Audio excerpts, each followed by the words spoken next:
Well, one always suspects that this might happen, but apparently some people were asleep on the job, mainly our leaders there. Devastated families in Los Angeles face unimaginable loss as wildfires destroy their homes and dreams. Heart-wrenching cries for help go unanswered, sparking outrage as the government's shocking neglect leaves victims abandoned in their darkest hour. The U.S. government's priorities. People have long questioned and argued about how the U.S. government spends its money and sets goals. The recent wildfires in Los Angeles have brought this issue to people's attention again. Many Americans wonder why the government seems to care more about sending money to fight wars in other countries than dealing with serious problems at home. Many people in the area feel abandoned because their homes have been turned into ashes, their belongings have been destroyed, and families have been left with nothing but clothes on their back. Unfortunately, wildfires happen all the time in California and destroy many towns and ecosystems. In the recent fires in Los Angeles, a lot of people lost everything. Families that used to be happy in their own homes are now homeless, broke, and don't know what the future holds for them. Realizing that the government, which is supposed to step in during times of disaster, doesn't seem ready or able to help right away, makes things even worse emotionally. However, while these problems happened in the United States, billions of dollars from taxpayers are sent to wars and foreign help programs. A lot of the time, these funds are used to fight conflicts in faraway places, where the goals and results aren't always clear. This makes me wonder why the government spends so much money on wars in other countries when there are important problems here at home that need care and resources. When you look at what happens when there isn't enough domestic help, the difference is even more obvious. Wildfires and other natural disasters can do a lot of damage that can take years to fix. The people and families who are touched are suffering more because they are not getting help very quickly. A lot of the recovery work depends on charities, non-governmental groups, and local communities picking up where the federal government leaves off. This piecemeal approach to disaster aid leaves gaps that weaker groups find hard to fill, which often leads to long periods of homelessness, unemployment, and unstable finances. Some people say that public money should mostly be used to help the people who pay into the system. The social contract between a government and its people means that both are responsible for the other. People pay taxes to support the country, and in return, they expect their government to put their safety, well-being, and wealth first. People lose faith in the government when it doesn't do what it's supposed to do, and they become disappointed. It's not just about how the money is spent. It's also about how accountable and clear it seems that those who use the money are not. A lot of the time, there isn't direct oversight over military spending and foreign help. And this makes it hard for taxpayers to know how their money is being spent and whether it's working or not. At the same time, towns that have been destroyed by wildfires, hurricanes, and other natural disasters often don't get the help that they need right away or at all. This misalignment of objectives will make long-term, long-takes social and economic differences worse and make people less confident in the government's ability to handle problems well. Also, not spending money on preventative measures like wildfires, making buildings more resistant to climate change, and improving infrastructure leads to a circle of damage and recovery that is both expensive and ineffective. The devastation of the Los Angeles wildfires. This is our nest egg for retirement. We moved in here after we got married, and this is where our son was born. This was our home. These are the words of a person from Los Angeles whose house burnt down recently. Over 28,000 buildings were burned down, and about 58,000 acres of land were burned so badly that they can't be recognized. As the flames burned down everything they left behind, families had to run away with what they could take. Whole towns are still trying to come to terms with what they've lost because of the damage. More than 270,000 people have been forced to leave their homes, and many are seeking safety in shelters that are too full or making do with temporary housing. 48 people might have died in the chaos, and their families are sad because they couldn't save them. Not only did the flames damage property, but they also hurt people emotionally in ways that will take years to heal. A lot of people saw their homes as more than just a roof and walls. They were made after years of hard work and are the basis of many happy memories. "Every corner held a story," said one neighbor. "It's where we started our life together and where we raised our children. It's all gone now," said another. People are working to get better, but the road ahead, well, it looks scary. Families have to deal with insurance claims, building permits, and the huge financial stress that comes with starting over. Some people have found that their insurance doesn't cover all of the damages, which makes it hard for them to decide on what to do next. At the same time, people are asking what the government will do. Even though the government sends billions of dollars to military operations and foreign aid, the response to disasters like this often feels inadequate. Families are confused about why more isn't being done to meet their urgent needs, since resources are being used up so quickly. The wildfires in this area are part of a bigger trend. These kinds of fires are happening more often and getting worse as climate change gets worse and droughts get worse. People who live in the affected places don't know what the future holds, and some aren't even sure if it's safe to rebuild. A lot of people are afraid that another disaster will happen, which makes them lose hope that things will get back to normal. Communities are coming together to help each other despite the problems, though. People in the same neighborhood share food, clothes, and homes. Help is being provided by local groups that are working non-stop. Although acts of kindness are making things easier, they can't take the place of a full and coordinated reaction from the government. Inadequate government response. This heartbreaking catastrophe has been met with an equally shocking lack of response from the government. State and local authorities are trying to do their best in addressing the crisis, but federal assistance has been, in a word, inadequate. It is cruel for families who have lost even their homes, their belongings, and in some cases, their dear loved ones, and it seems like they are left alone when they are actually in need of assistance. The federal government says it just does not have the resources to deliver comprehensive disaster response services. But let's pause for a second. That cannot be the case when billions of dollars are being sent overseas. For the year 2024, the U.S. remitted $29.1 billion to Israel. Of course, $29.1 billion, all the while, survivors of wildfires here at home are left with no food, no water, and no roof over their heads. And here's the kicker. That assistance is propping up a war that has claimed thousands of lives, more than 1,800 of them children in Gaza since October of 2023. And it doesn't stop there. The U.S. promised $139 billion to support Ukraine in its war against Russia between January 2022 and December 2024.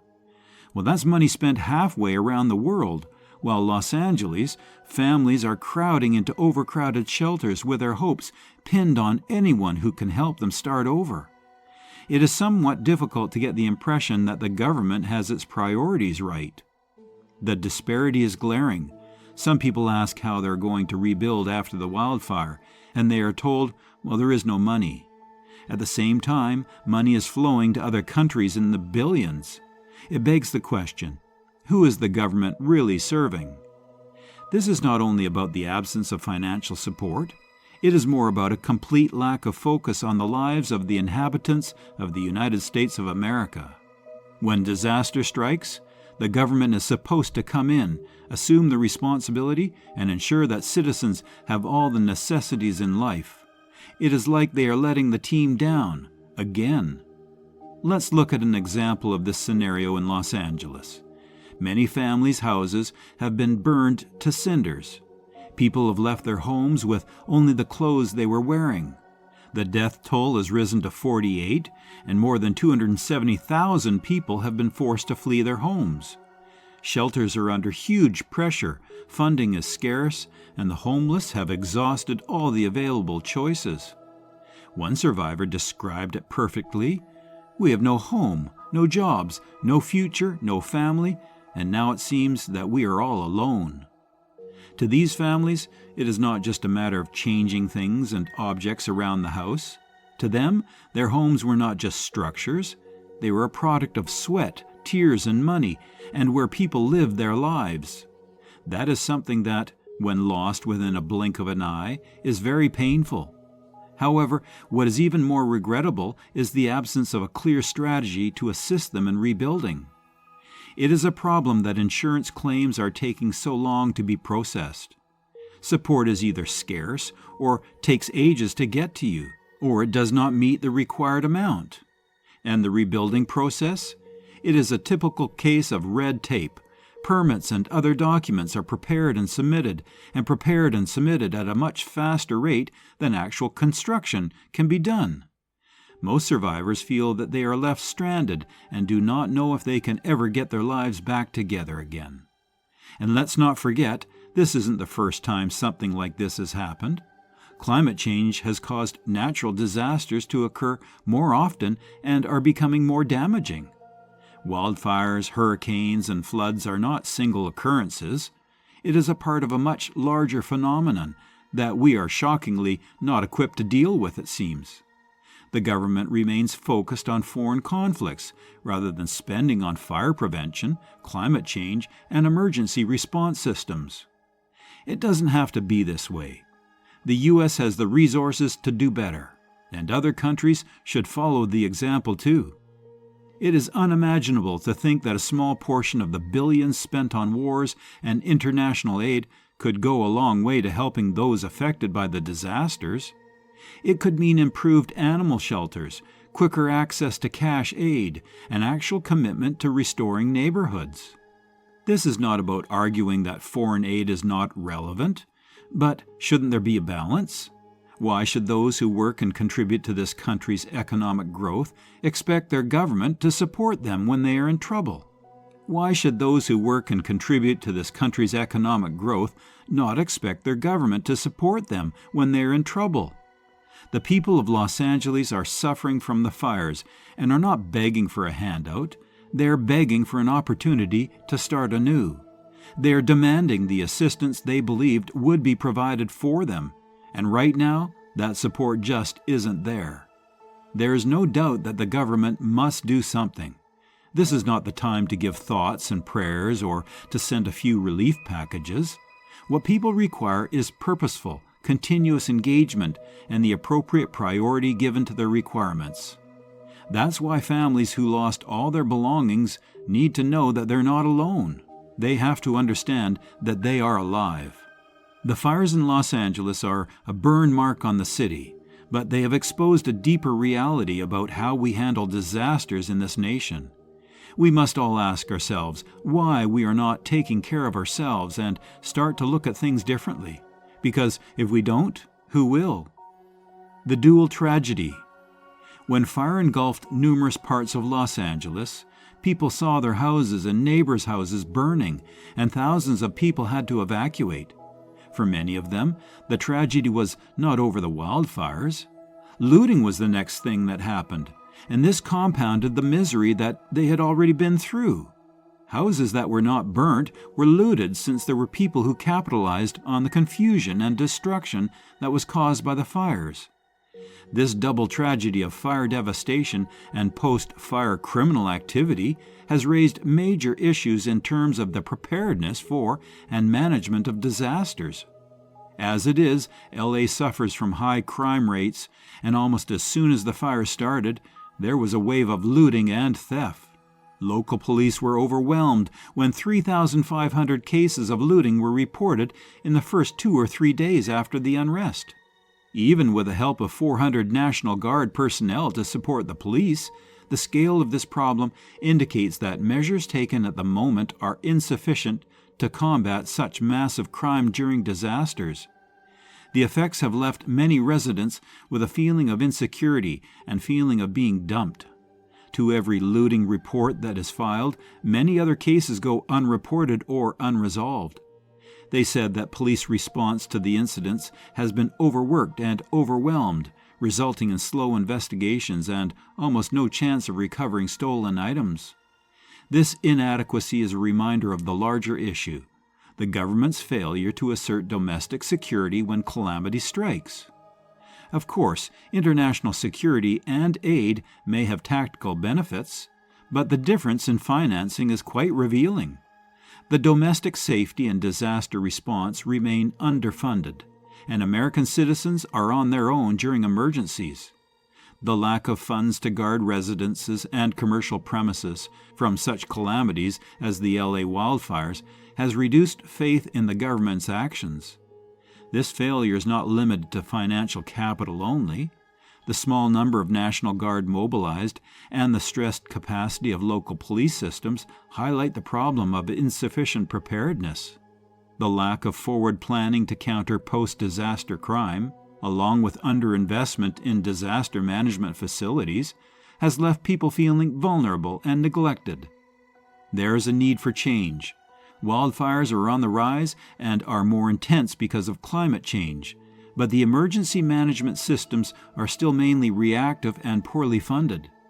Efforts towards early intervention and readiness, for example, through enhanced community policing in disasters, better equipped shelters, and resources for quick responses are important. Without these measures, the cycle of destruction and neglect will persist, threatening the lives of many in the affected communities. The recent fires in Los Angeles have shown us the end result of such a skewed perspective. The poor disaster response and protection means that thousands of families are in a state of loss of shelter, belongings, and security. To correct these failures, it is necessary to rethink the distribution of resources and commit to the fact that domestic emergencies should be paid attention to. This is a call to the government to change its priorities, to restore the lost trust, and to carry out its responsibilities towards the people. The government should work on improving disaster preparedness and public safety measures, and it should also redirect the resources more towards domestic needs. Wildfires have demonstrated what happens when one does not act and fails to pay attention. It is high time to implement effective measures that would protect each citizen from being killed by another one. However, during disasters, the government seems to care less about its people suffering. The wildfires in Los Angeles are a painful reminder that priorities are messed up, with foreign wars being a priority more than local safety. Unfortunately, this is not the first time when the California territory has faced wildfires, but the looting that occurred after the fires this year was the extra layer of hopelessness. The absence of security measures during the disaster exposed major gaps in how domestic emergencies are handled. This neglect begs the question, which side is the government on? It is, however, funded by the taxpayers' money and, therefore, should not be seen as a profit-making entity. These are not theoretical numbers. Everyone knows they symbolize the hard-earned money of millions of Americans. It is money earmarked for the purpose of providing services and protection to the same people who contribute to the kitty. However, when a calamity happens, a lack of response and security exposes society's priorities as being misplaced. Wildfires expose systemic failures. The wildfires in Los Angeles have done more than destroy homes and businesses. They've exposed a much deeper issue. If the fires hadn't happened, many Americans might not realize just how far down the list of priorities they are for the government. But as people sort through the ashes of their lives, it's impossible to ignore the failure to protect and support them. This isn't just bad planning, it's a betrayal of trust. The government needs to rethink its priorities. Keeping its citizens safe and helping them rebuild after disasters should come first. Yet, time and time again, the focus seems to be elsewhere.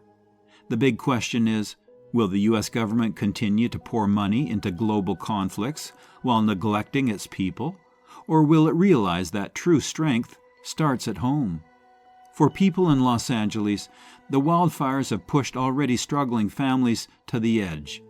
Losing a home is devastating enough, but many also have lost their jobs and their businesses. small businesses, restaurants, shops, and services that are the heartbeat of communities. They have been reduced to rubble. Without these jobs, families face financial ruin. With no income, even finding temporary housing becomes a huge challenge. Wildfires might not discriminate when they burn, but their impact isn't equal. In a city where the median home price is nearly $1 million and the average rent for a two-bedroom apartment is $2,800 a month, bouncing back is almost impossible for lower and middle-income families. Most were already living paycheck to paycheck before the fires. Savings? That's a luxury they didn't have. Now they have nothing to fall back on. The cost of rebuilding Los Angeles is overwhelming. Construction expenses are sky high, and the process is bogged down by permits and paperwork that take forever. Affordable housing, already hard to find, is often located in areas at higher risk for fires. When these homes are destroyed, rebuilding takes years, if it happens at all. Families are left with few choices, living in crowded shelters, sleeping in their cars, or, worse, facing homelessness. For those who dream of buying a new home or rebuilding, the numbers just don't add up. The price of land, materials, and labor has skyrocketed, and rents are climbing even higher. Every wildfire tightens the housing market further, driving prices up and forcing more people out of their neighborhoods. This cycle hits hardest for those already struggling to make ends meet. Government aid, which is supposed to step in and help during disasters, isn't much help at all. Relief programs are underfunded, slow to roll out, and buried in red tape.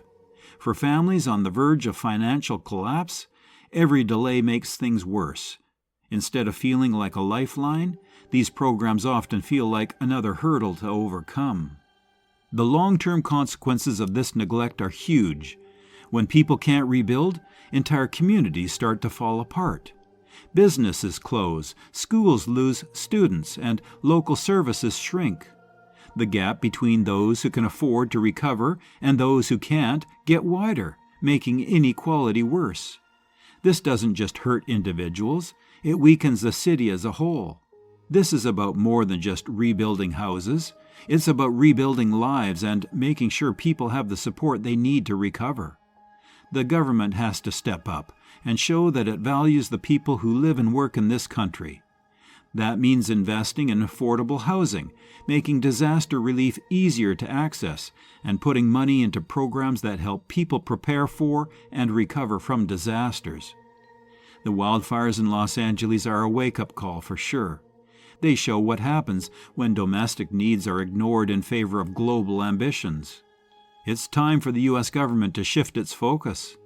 Taking care of the people at home should always come first. True strength doesn't come from international power plays. It comes from a nation that takes care of itself. Americans deserve a government that prioritizes their safety, their homes, and their futures. It's not just about avoiding another crisis. It's about being ready to support the people who are most affected when disaster strikes. Change is overdue, and the time to act is now. Wildfire homelessness in Los Angeles is no longer a temporary issue. It is a crisis that is only growing. The city was already one of the worst affected in the country, as it had 119,141 homeless people in 2024. Now, specialists expect the influx of new residents who are the survivors of wildfires to take the number above 150,000.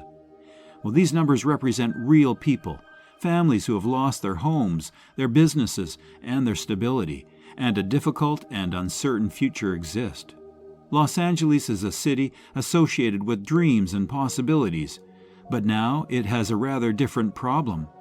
What used to be seasonal calamities have now become perennial headaches that ravage lives, homes, and the face of the city. The fires affect not only the homes and businesses, but the security that every person should have. This is the worst that can happen, and it is heartbreaking.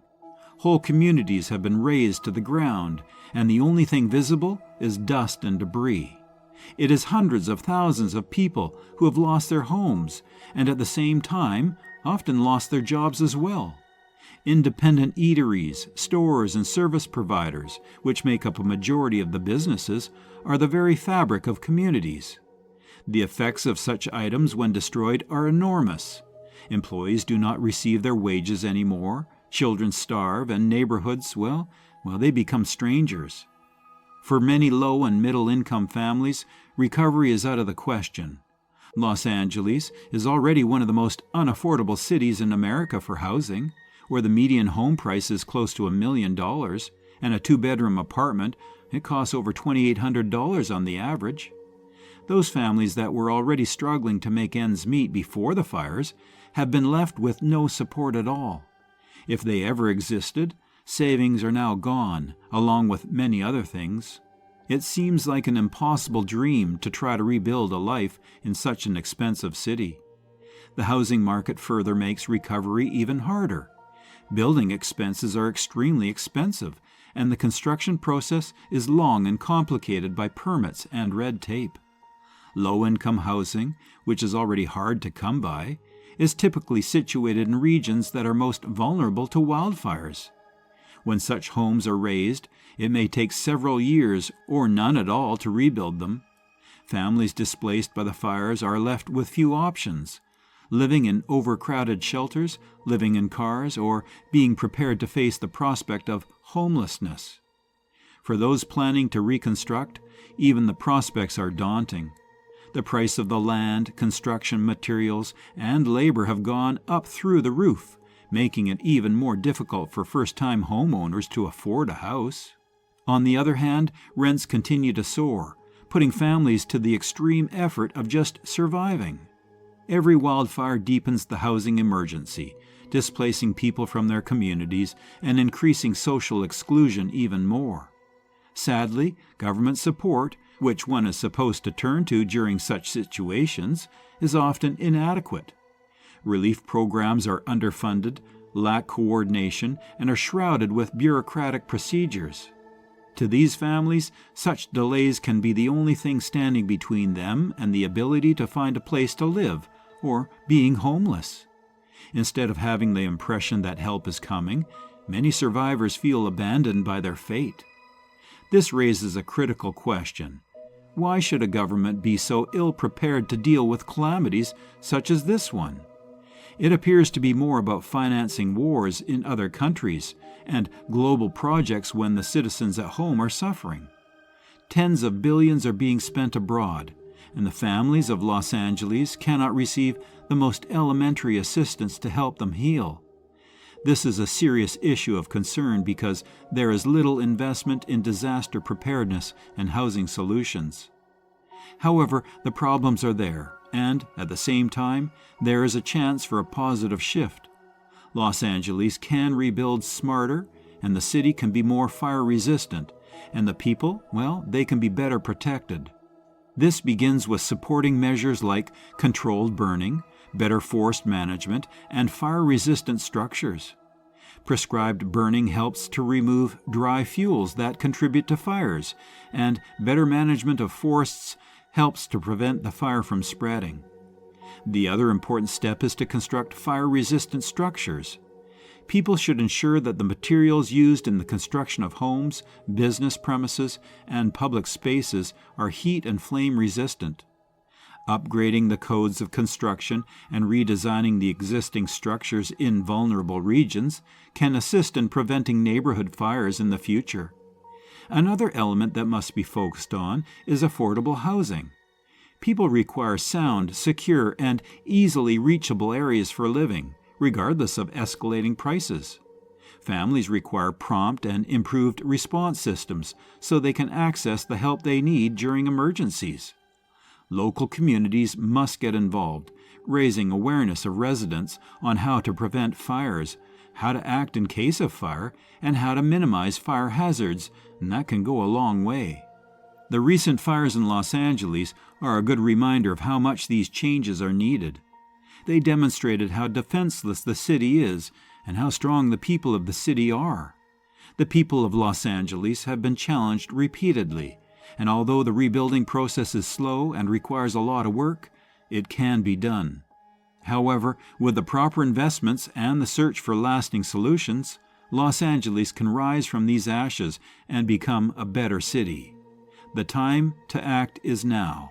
When it comes to prevention, affordable housing, and disaster preparedness, Los Angeles can create a future where families are not only surviving wildfires, but actually thriving in spite of them.